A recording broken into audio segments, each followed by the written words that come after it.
안녕하세요. 옛 이야기입니다. 옛 이야기 채널은 사연 읽어주는 남녀 채널에서 지금은 삭제되어 들을 수 없는 21년도에 소개해드린 사연 중 베스트 사연만 뽑아서 다시 읽어드리는 채널입니다. 구독과 좋아요 부탁드리며 그럼 오늘의 사연 바로 소개해드리겠습니다. 안녕하세요. 저는 10년간의 지옥 같았던 제 결혼 생활 이야기를 해보려고 합니다. 남편과 저는 대학교 캠퍼스 연인이었어요. 남편은 군대를 제대하자마자 복학한 복학생이었고 저는 재수를 한 신입생이었죠. 그는 저에게 첫사랑이었어요. 그때 우린 정말 행복했죠. 사실 저희가 친해진 계기는 추구하는 목표가 같았기 때문이었어요. 게다가 제 말이라면 뭐든지 들어주는 남편의 착한 성격이 한몫하기도 했죠. 서로 첫눈에 반해서 만난 그런 남녀 사이라기보다는 달려가는 목표가 같았기 때문에 때로는 라이벌로 때로는 동지 같은 그런 사이였어요. 공부와 과제는 물론이고 대부분의 모든 것들을 함께 하다 보니 자연스럽게 저희 둘은 선후배 사이에서 연인으로 발전하게 되었죠. 남편과 저는 꿈이 무대 전시 인테리어 디자이너였어요. 저는 활동적이고 열정적인 성격 덕분에 이 일이 적성에도 무척 잘 맞았습니다. 남편과 저는 교수님의 추천으로 원하던 직장도 한 방에 들어가게 되었어요. 그렇게 탄탄대로를 달리던 저희는 어느덧 30대가 되었습니다. 남편은 결혼해서 안정적으로 살자고 했지만 저는 일로서 능력을 더 발휘하고 싶었어요. 회사에서 존경하던 선배가 결혼 후 임신을 했는데 결국 아이 때문에 직장을 그만두는 것을 보고는 결혼이 걸림돌인 것 같아 더 망설여졌거든요. 그러던 어느 날 아랫배가 이상하게 아파서 병원을 갔는데 청천벽력 같은 소식을 접했습니다. 제가 임신을 했다는 거였죠. 저는 너무 놀라 저절로 눈물이 나왔어요. 꼭 제 인생이 끝난 것만 같이 느껴졌거든요. 하지만 남편은 임신한 사실을 듣고는 고맙다고 소리를 지르며 너무 좋아했습니다. 그 모습을 보니까 또 제가 너무 안 좋게만 생각했나 싶기도 하더라고요.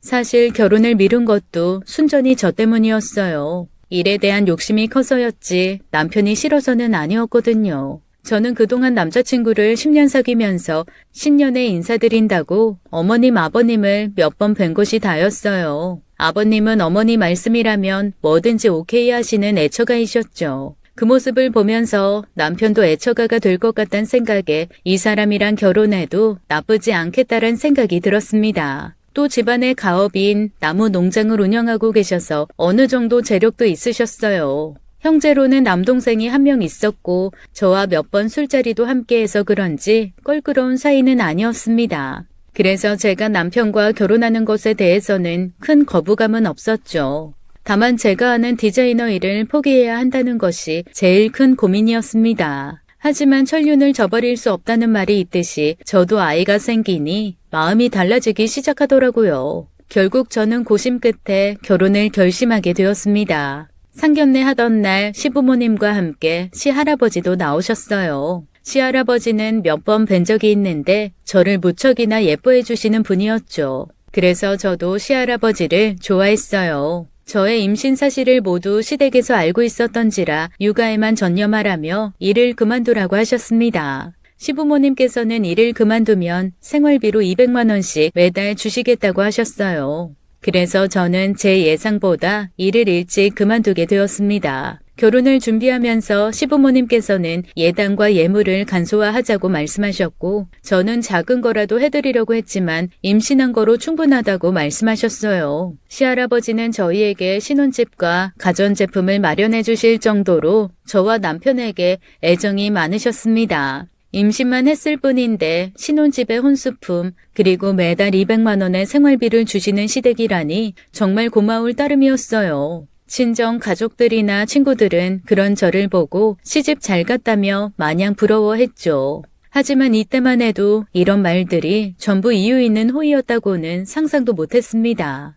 그렇게 아무것도 모른 채 결혼식을 올렸고 저는 퇴사를 한 후에 집에서 태교에만 전념하게 되었어요. 시부모님은 임산부 몸에 좋다는 견과류며 과일, 엽산, 심지어 임산부에게 좋다는 루이보스 차까지 사다 주셨죠.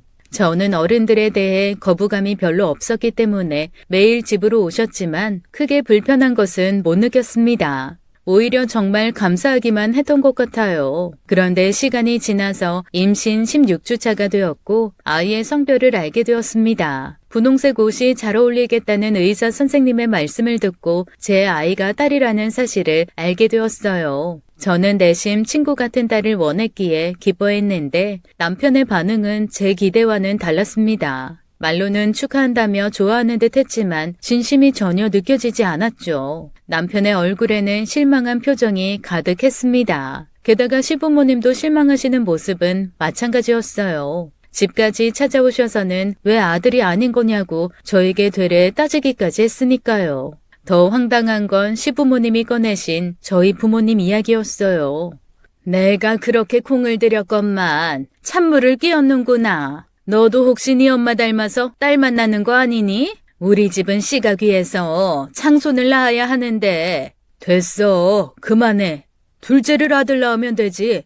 그러게 내가 뭘 했어요. 딸만 있는 집에 왜 창가를 보내서 이 사다를 내냐고요. 딸은 지 엄마 팔자 닮는다는데.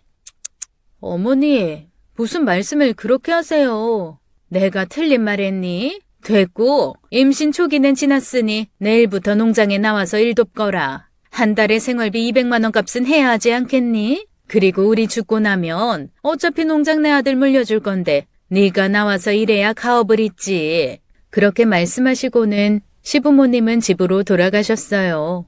하루아침에 달라진 대우에 황당하기도 하고 억울하기도 해서 몸이 부들부들 떨렸습니다. 임신했을 때는 그렇게 좋아하시던 분들이 딸이라는 말 한마디에 180도 변한 모습으로 저에게 막말을 하시는데 정말 억장이 무너졌어요. 남편은 그런 저를 안아주었지만 사실 이 사람의 진심도 잘 모르겠더라고요. 왜냐하면 남편도 똑같이 실망하는 모습을 보였으니까요. 저는 그날 제 배를 부둥켜 안고 울었습니다. 그리고 다음날 저는 너무 피곤한 나머지 늦잠이 들었고 일어나서 점심을 먹은 후에 농장에 가게 되었어요. 그때가 대략 오후 1시쯤이었습니다. 그런데 시어머니가 제 얼굴을 보자마자 화를 내시더라고요. 지금 와서 뭐 하겠다는 거냐? 넌 생각이 있니 없니? 딸 가진 게 뭔 놈의 자랑이라고 늦게까지 잠을 쳐자빠져 자고 있어? 시어머니의 막말에 저는 고개만 숙인 채로 아무 말도 하지 못하고 서 있었어요. 딸 가진 죄인이라는 말이 제 머릿속을 맴돌기만 했죠. 뭔가 착잡했어요. 덜컥 임신에 결혼하긴 했지만 이 집안이 이렇게 아들을 원하는 집인 줄도 모르고 한 결혼이었으니 그럴 수밖에요. 남편을 사랑해서 한 결혼이었는데 이런 대접을 받으니 마음이 점점 무거워져만 갔습니다. 그날 함께 일하시던 농부 아주머니께서 걱정하실 정도로 저는 빡빡하게 일을 했어요. 그리고 저녁 무렵 남편이 저를 데리러 와서 집으로 돌아갔습니다. 너무 허기가 지는데 힘이 들어서 입맛도 없었죠. 뭐라도 좀 먹어. 배고플 텐데. 입맛도 없어. 자기나 많이 먹어. 그래도 좀 먹으라니까. 먹기 싫다고. 다 귀찮으니까 나 좀 내버려둬. 너 생각해서 하는 말인데 뭐 이렇게 짜증을 내? 내가 지금 짜증 안 나게 생겼어? 결혼 전에는 태교만 열심히 하라던 시부모가 하루아침에 돌변해서 임신한 며느리를 하루 종일 밭에 나가서 일 시키는데 당신이라면 짜증 안 낼 수 있어? 아, 또 그 소리. 어차피 우리 재산 되는 거잖아. 너도 그거 바라고 참고하는 거 아니었어? 이런 얘긴 이제 그만 좀 하자. 나도 중간에서 힘들어. 나 참 어이가 없었습니다. 임신도 내가 했고 밭일도 내가 했는데 자기가 뭐가 힘들다는 건지 이해 불가였어요. 당사자인 저는 오죽하겠냐는 생각을 못하는 그 사람이 너무 미웠습니다. 당신, 내가 딸 가진 게 그렇게 불만이야? 아, 너까지 좀 이러지 마. 나도 부모님 성화에 힘들다고. 나보다 더 힘들어? 이제 배는 점점 불러오는데 어떻게 농장에서 일을 해? 내 걱정은 안 돼? 어차피 그 농장 우리 거 될 텐데 자기가 좀 참아주면 안 돼?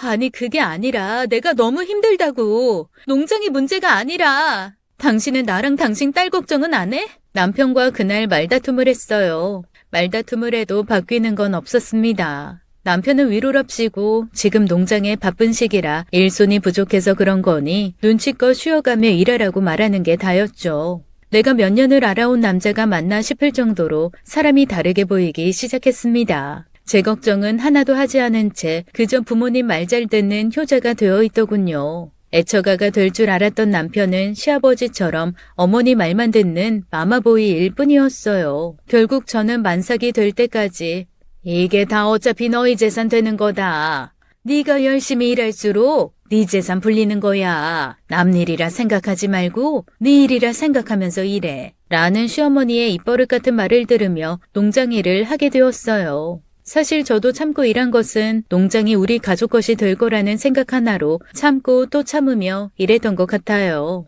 저도 제가 이렇게 무력이 강한 사람이었나 싶을 정도로요. 언젠가는 고생 끝에 낙이 오겠거니 하며 일했습니다. 그리고 시어머니가 매일같이 재산 상속 타령을 하시니 은연중에 세뇌되었던 것도 있고요. 입덧으로 빠진 살이 농장일로 힘들어 더 많이 빠지게 되었습니다. 제 몸은 결혼 전보다 훨씬 더 마르게 되었어요. 그 모습을 본 시어머니는 걱정하시기는커녕 딸을 임신해서 살도 안 찐다고 하시며 복도 없다는 등 이상한 소리만 해대셨죠. 그렇게 저는 태교는커녕 눈치만 보다가 딸을 출산하게 되었고 당연하다는 듯 농장 핑계대시며 시부모님은 병원에 오시지 않았습니다. 오히려 시할아버지께서 저에게 고생했다며 출산 축하금을 보내주셨어요. 출산 후 병원에서 퇴원하는 날 조리원에 입소하려는데 시어머니께서 조리원은 무슨 조리원이냐며 타박을 하셨고 당장 집으로 오라고 하셨습니다. 남편도 아무 대답 없이 집으로 가자고 했어요. 정말 한심해 보였고 내 남편이 맞나 싶을 정도로 너무 서운해서 눈물이 쏟아지더라고요. 내 편은 아무도 없는 것 같았어요. 그렇게 저는 산후조리도 제대로 못한 채 집으로 돌아갔고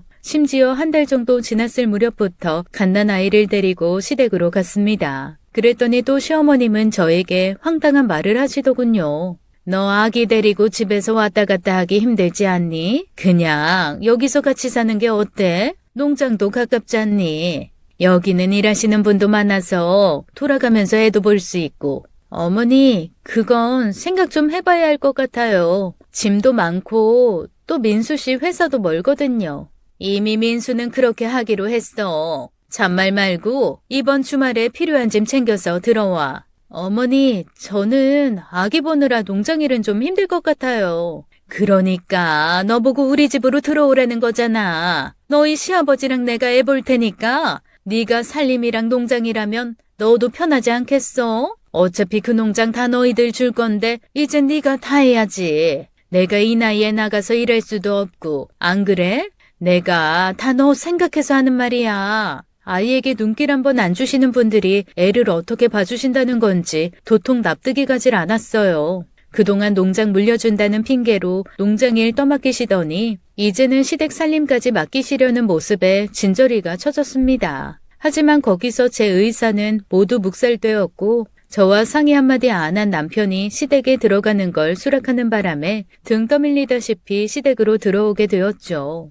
집은 시할아버지께서 사주신 거라 팔지는 못하고 필요한 짐 몇 가지만 챙겨 들고 시댁으로 들어왔습니다. 그때부터 혹독한 시집살이가 시작되었어요. 시부모님은 아침, 점심, 저녁 세 끼를 다 챙겨 드셨고 심지어 과일에 간식까지 꼬박꼬박 가져다 바쳐야 했습니다. 매번 국에 찌개, 생선 또는 고기 요리까지 구색을 모두 맞춰 차리느라 상다리와 함께 제 허리가 휘어질 정도였어요. 식사하고 치우고 청소하고 빨래하고 돌아서면 애가 울고 있고 또 돌아서면 농장일이었죠. 정말 이제 한 번이라도 앉아서 한숨 돌릴 틈도 없이 하루가 지나갔습니다. 그리고 고단한 몸을 이끌고 제 방에 들어와서 잠을 자는 것도 잠깐 벽에 등을 기대고 눈을 감았다가 뜨면 아침이었어요. 이런데도 남편은 늘 제 옆에 없었습니다. 이 핑계 저 핑계를 대며 시어머니와 쿵짝을 맞추더라고요. 남편과 시댁 식구는 저와 제 딸을 인간적으로 대해주지 않았고 저를 노예쯤으로 생각하는 것 같았습니다. 그래도 농장 물려받으려면 이 정도는 참아야지 생각하며 이를 악물고 버텼어요. 그러던 어느 날 집안에서 제사가 있어서 시할아버지 댁으로 갔습니다. 시할아버지는 유일하게 저와 제 딸을 많이 예뻐해 주셨어요.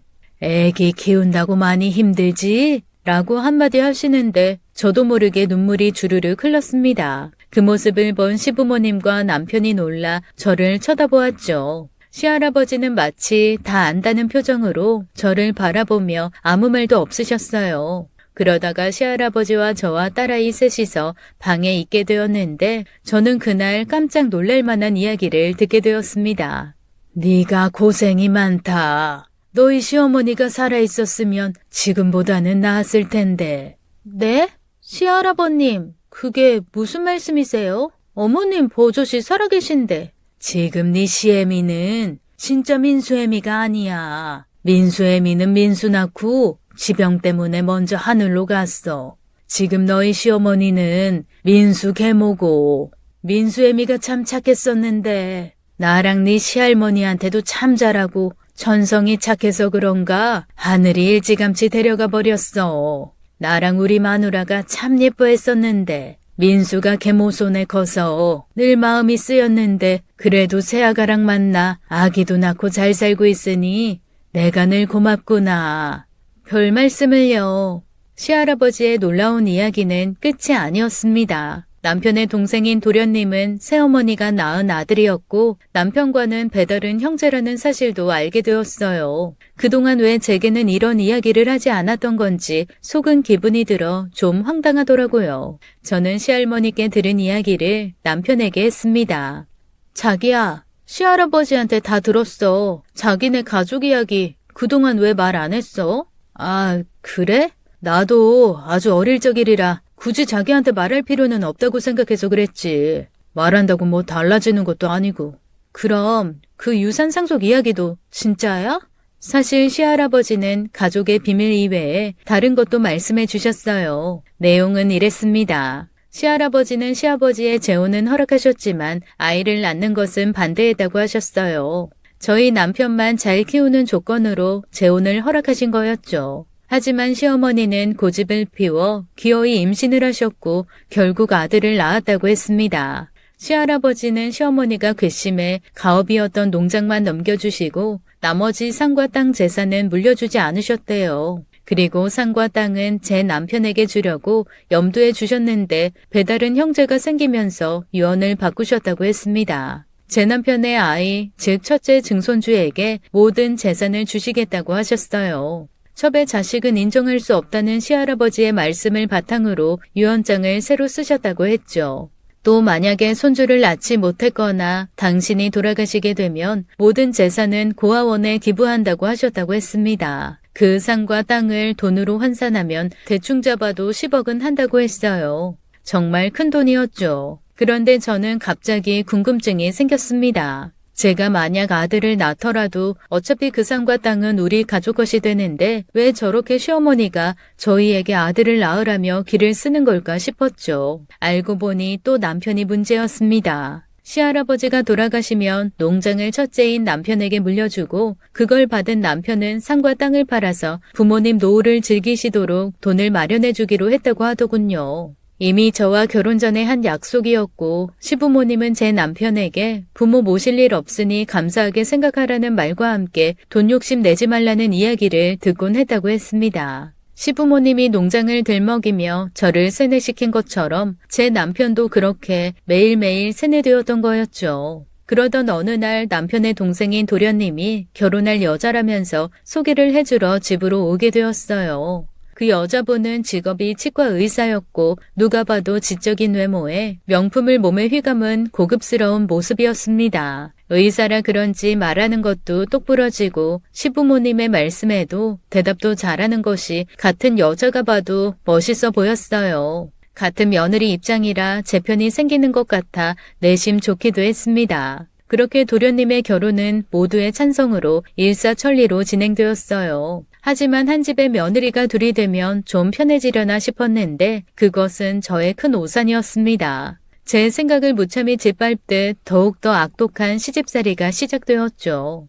뭐 딱히 내세울 정도의 능력이 있는 것도 아닌 도련님임에도 불구하고 결혼 비용 전부와 신혼집 그리고 혼수까지 전부 여자 쪽에서 해오더군요. 알고 보니 도련님의 아내는 이미 한 번 결혼했었던 이혼녀였고 결혼 허락을 받기 위해 그동안 시어머니에게 엄청나게 잘했다고 했습니다. 명품 가방에 명품 화장품, 심지어 용돈까지 드리며 물량 공세로 어머님의 마음을 사로잡은 거였죠. 시어머니는 그런 둘째 며느리를 무척 달가워했어요. 시어머니의 둘째 며느리 사랑이 첫째 며느리인 저에게는 독이었습니다. 시어머니는 저와 동서를 비교하기 시작했어요. 돈으로 잘해주지 못하는 저에게서는 노동력을 더 많이 뽑아먹으려 일을 무지막지하게 시키기 시작하신 거였습니다. 얘 희주애미야, 넌 이런 화장품 모르지? 아이고 얼마나 촉촉한지 한 10살은 어려지는 것 같네. 그러네요 어머니. 명품이 좋긴 하네요. 그러게 말이다. 돈이 좋긴 좋네. 잘 나가는 며느리 얻어서 이런 선물도 받고 보면 볼수록 너랑 비교를 안 할래야 안 할 수가 없다. 막말로 너는 시집 올 때 희주 하나밖에 더 들고 왔니? 어머님, 그렇게 말씀하시면 제가 섭섭하죠. 결혼할 때 간단히 하자고 어머니가 그러신 거잖아요. 얘가 왜 이렇게 발끈해? 그땐 내가 뭘 몰라서 그랬지. 그러니까 내 말은 집안 살림이라도 좀 잘하라는 말이야. 청소는 다 했니? 둘째네 신혼여행 갔다 오기 전에 네가 먼지 하나 없게 청소하고 신경 좀 써라. 아이고 배고프다. 일단 밥부터 차려.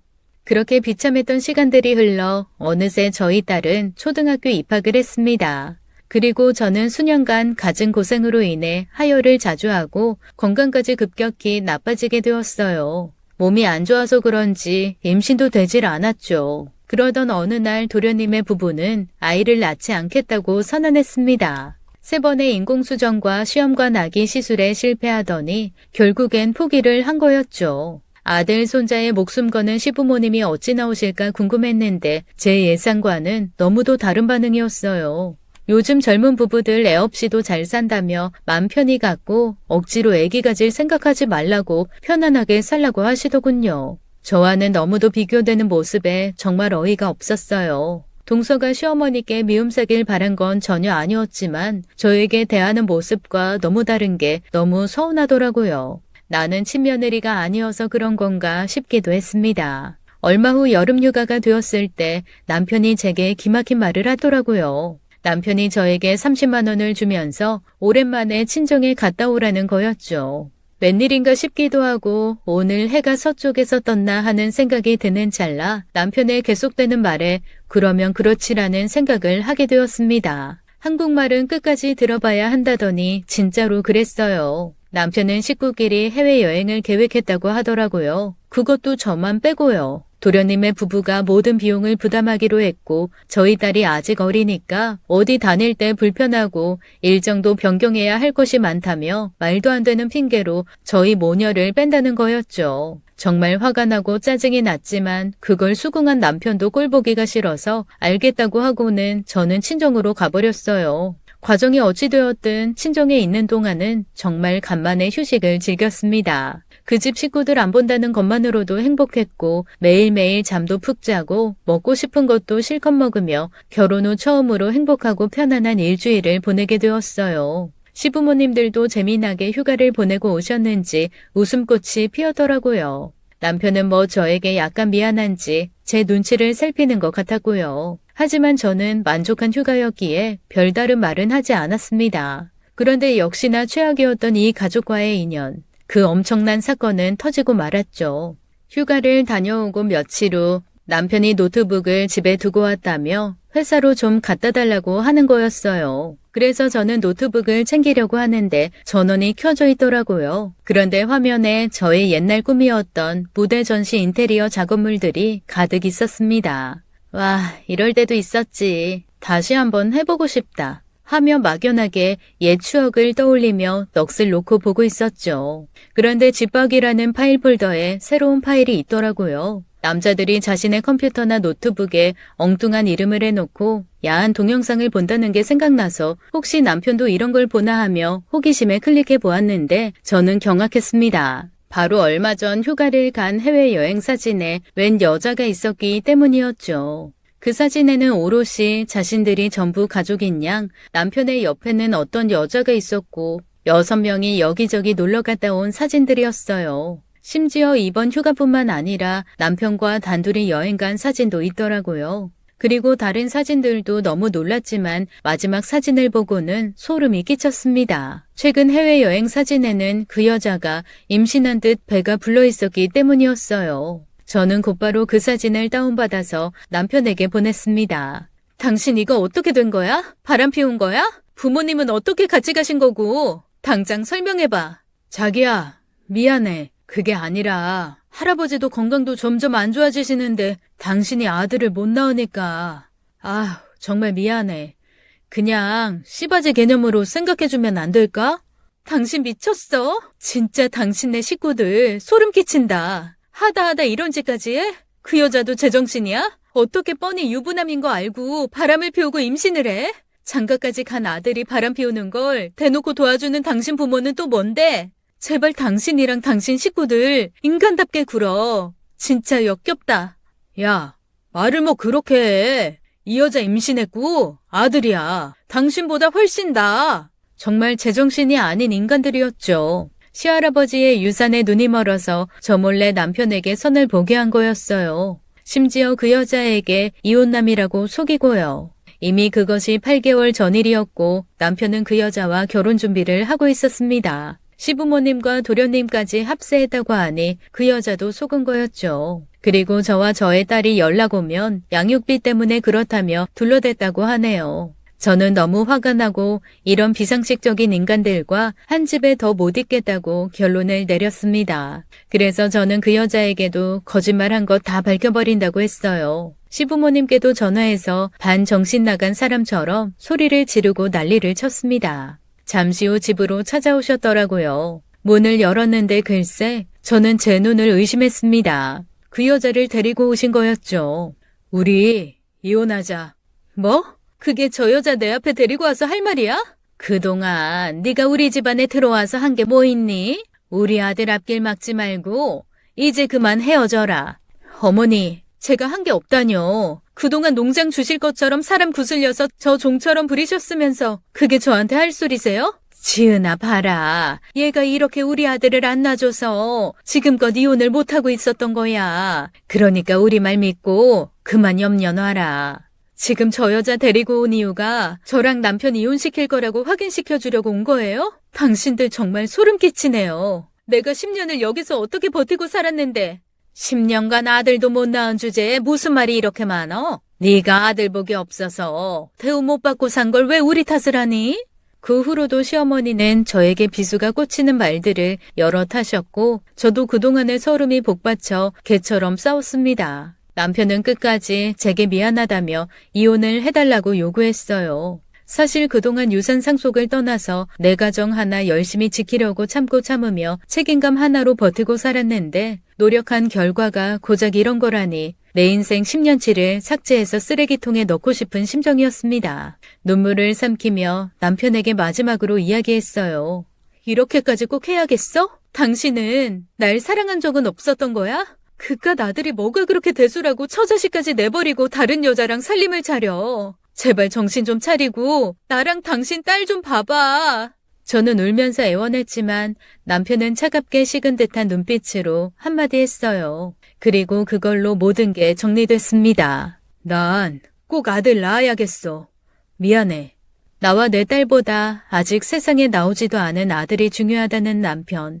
더 이상의 말은 무의미하다는 생각이 들었고 저는 그에게서 돌아섰습니다. 극도의 스트레스를 받으니 저절로 구역질이 나오더군요. 죽고 싶을 만큼 이 현실이 믿기질 않았어요. 부모님께도 자랑스러운 딸이 되고 싶어 이혼녀 타이틀만은 달지 않으려고 그토록 참고 살았는데 오히려 남편 입에서 이혼하자는 말이 나오다니 마음이 처참히 무너지는 기분이었습니다. 부모님께 차마 아들 못 낳아서 이혼당했다는 말을 꺼낼 용기가 나질 않더군요. 그와는 별개로 남은 인생이라도 잘 살아야겠다는 생각으로 어디 얼마나 잘 사는지 두고 보자 하며 이혼을 하겠다고 남편에게 말했어요. 그랬더니 얼씨구나 하면서 서류를 준비해 왔더군요.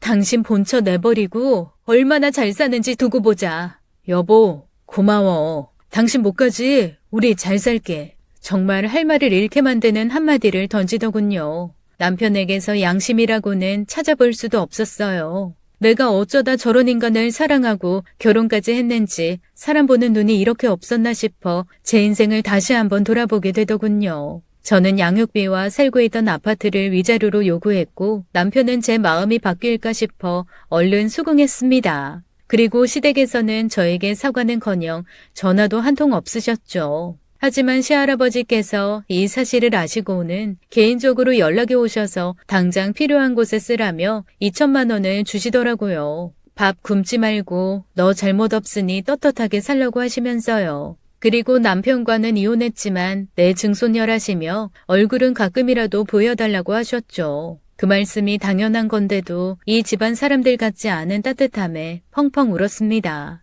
이혼 도장을 찍고 한 달쯤 지났을까요? 또 하혈을 하기에 스트레스로 인해서 몸이 완전히 망가졌나 싶어서 병원에 갔는데 정말 기가 막힌 소리를 들었습니다. 바로 제가 임신을 했다는 거였어요. 그 사건이 터진 이후부터 한참 속이 뒤집혀서 구토를 그렇게 했었는데 알고 보니 임신 때문에 한 입덧이었더군요. 생각해보니 몸의 이상 증상들은 모두 임신 초기 증상이었던 거였어요. 이혼 준비를 하며 스트레스를 많이 받았는지 뱃속의 아이는 주스보다 잘 크지 못하더군요. 이번에도 초음파 검사로 알게 된 아이의 성별은 딸이었습니다. 저에겐 아들, 딸 상관없이 너무나 소중한 자식인데 그 사람은 왜 그렇지 못한지 원망스러운 마음이 들곤 했어요. 친정 부모님은 둘째 낳기를 반대하셨지만 저는 제가 품은 이상 제 자식을 포기할 마음은 전혀 없었습니다. 그렇게 아기를 낳기로 결정하고 남편에게는 임신 사실을 알리지 않았어요.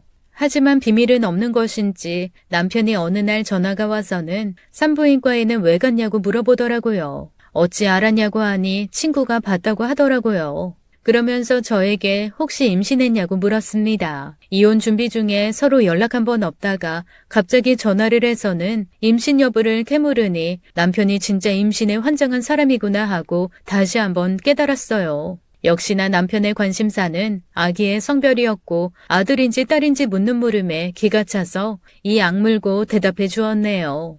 딸이니까 안심해. 양육비나 2배로 줘. 라고 하고는 전화를 끊어버렸습니다. 그 후로 저는 제 살 길을 찾기 시작했고 그동안 하고 싶었던 무대 인테리어 디자이너에 다시 한번 도전하게 되었어요. 여러 회사에 저의 이력서와 포트폴리오를 보낸 후 회사의 연락을 기다렸습니다. 운이 좋게도 저의 역량을 알아본 몇몇 회사에서 스카우트 제의가 들어왔고 프리랜서로 몇 가지 일을 받아서 다시 일을 시작하게 되었어요. 제 꿈을 향해 조금씩 나아가는 것 같아 설레고 내 인생의 희망도 조금 보이는 것 같았습니다. 그러던 어느 날 갑자기 남편이 거짓골을 하고 저를 찾아왔더라고요. 당신이 왜 여기 왔어? 여보, 미안해. 내가 잘못했어. 나 이제 정신 차렸어. 무슨 말이야? 우리 다시 합치면 안 될까? 내가 이젠 진짜 잘할게. 이제야 겨우 그 진흙구덩이 속에서 나왔는데 나더러 거길 다시 들어가라고? 당신한텐 그 잘난 아들 가진 여자 있는데 내가 왜? 아들 가지면 뭐하냐. 내 새끼가 아닌데. 아들 아니어도 내 자식이 훨씬 낫지. 그게 무슨 소리야? 남편의 불륜녀가 아들을 낳은 날 피검사 결과 혈액형이 B형이 나왔다고 합니다. 남편과 불륜녀 모두 O형이었으니 나올 수 없는 혈액형이었던 것이죠. 불륜녀는 남편을 붙잡고 절대 아니라고 해명했지만 유전자 검사 결과 남편의 아들이 아님이 밝혀졌다고 했어요. 불륜녀를 추궁 끝에 알게 된 사실은 그 여자가 남편을 만나기 전에 만나던 남자가 있었다고 합니다. 하지만 돈이 없어서 결혼식도 못 올리고 동거 관계만 유지하다가 형편이 좋은 제 남편을 만나서 그 남자를 버렸다고 하더라고요. 돈에 눈이 먼 가족들 앞에 돈만 바라고 들어온 사람이 나타난 거였죠. 이런 게 인과응보, 권성징악일까요? 남편은 결국 그 불륜녀와 헤어졌다고 하더라고요. 인생 역전을 노리다가 위기를 맞은 남편은 처자식도 잃고 불륜녀와 있지도 않은 아들까지 잃은 꼴이 된 거였어요. 남의 눈에 피눈물 나게 하더니 고작 이런 결말을 맞은 남편을 보니 꼴 좋다는 생각이 절로 들었습니다. 그런데 더 전세 역전이 된 사건이 일어났어요. 사실 제가 막 시작한 일 때문에 바빠서 산부인과 정기검진을 못 가던 중에 배가 좀 당기는 느낌이 들어서 병원을 갔는데 글쎄 제 아이가 딸이 아니라 아들이라는 거였죠. 처음 초음파 당시 아이가 너무 작고 꼬추를 다리 사이에 숨겨서 못 봤다며 선생님이 웃으시며 말씀하시는 거였습니다. 다른 엄마들도 이런 경우가 많고 심지어 막달돼서 알게 되는 분들도 있다며 건강한 아들이라며 축하한다고 하셨어요. 저는 딸이든 아들이든 상관없었지만 괜히 아들이라고 하니 뭔가 막혀있던 제 가슴이 뻥 뚫리는 걸 느꼈습니다. 저는 일부러 보란 듯이 남편과 시댁에 이 사실을 알렸어요. 그 사람들은 참 한결같은 사람들이더군요. 다음날 바로 저를 찾아와 제게 애원했습니다. 우리 며느리가 이런 복덩이인 줄도 모르고 그동안 내가 못나게 굴어서 정말 미안하다. 너랑 우리 아들 헤어지고 나서야 내가 너한테 잘못한 게 느껴지더구나. 사과가 너무 늦었지만 이제라도 다 같이 다시 한번 잘 살아보자. 남편이 불륜녀와 헤어진 후에도 전화 한 통 없더니 아들 가졌다는 소식에 한달음에 달려와 사과를 하는 시어머니를 보니 정말 낯짝도 두꺼우신 분이구나 싶어서 한 번 더 학을 뗐습니다. 여보, 내가 다 잘못했어. 평생 반성하면서 살게. 제발 한 번만 받아줘. 그리고 애들을 아빠 없이 키울 순 없잖아. 당신 화난 건 아는데 애들도 생각해야지. 알았어. 생각해 볼게. 시할아버지 댁에 가서 말씀드리자. 저는 고민도 없이 이렇게 대답했고 그 길로 시할아버지 댁에 말씀드리러 가게 되었어요. 시할아버지는 유언대로 제 아들에게 유산을 물려주겠다고 약조하셨고 제 임신 소식에 무척 기뻐하셨습니다. 남편은 하루빨리 재결합을 하자고 안달했지만 저는 남편이 저와 우리 딸에게 얼마나 잘하는지 보고 결정하겠다며 시간을 끌었어요. 그리고 얼마 후 저는 건강한 아들을 출산했습니다. 이번에는 조리원에 가서 몸과 마음 편하게 조리를 하게 되었어요. 어처구니 없는 것은 제가 조리원을 알아보기도 전에 시어머니께서 손수 알아보고 계약금까지 내고 온 사실이었습니다. 며느라, 여기가 밥 맛있게 나오기로 유명한 조리원이라니까 잘 먹고 몸조리 잘하고 나와라. 그래야 모유도 잘 나와서 우리 손자도 배불리 먹이지. 첫째 딸을 낳을 때와 너무도 비교되는 대우에 딸아이에게 미안한 기분이었어요. 딸아이를 낳고는 농장일로 힘이 들어 잘 먹지도 못하고 빼빼 마르는 바람에 모유도 잘 나오지 않았거든요. 결국 2개월을 버티지 못하고 젖이 말라 분유를 먹여야 했던 일이 떠올라 다시 한번 상처받던 지난날이 떠올랐습니다. 하지만 이 모든 고통의 시간을 보상해주듯 시할아버지로부터 희소식이 들려왔어요. 시할아버지께서 산과 땅을 제 아들 명의로 물려주셨다는 소식이었죠. 모든 증여가 끝나는 날 저는 제 아이들을 챙겨서 그 집을 나왔습니다.